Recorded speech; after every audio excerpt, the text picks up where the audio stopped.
আসসালামু আলাইকুম। আজকে এক ভাইকে মাছ পাঠাবো। পদ্মা নদী থেকে মাছ কিনে নিয়ে আসলাম। এগুলো বাইলা মাছ, এই যে বোয়াল। বোয়ালগুলো যদিও খুব বেশি বড় না। এই যে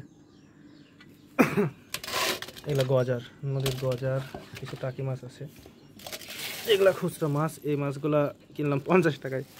যাই হোক, এখানে পিওলি, এই যে জাল মাছ, তো ফুলি,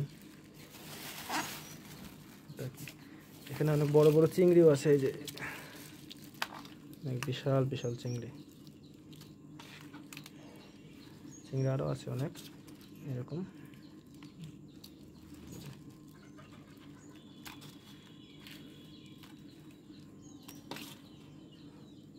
এগুলো খুলে বেছে গুছে ভাইকে পাঠাইতে হবে আর কি।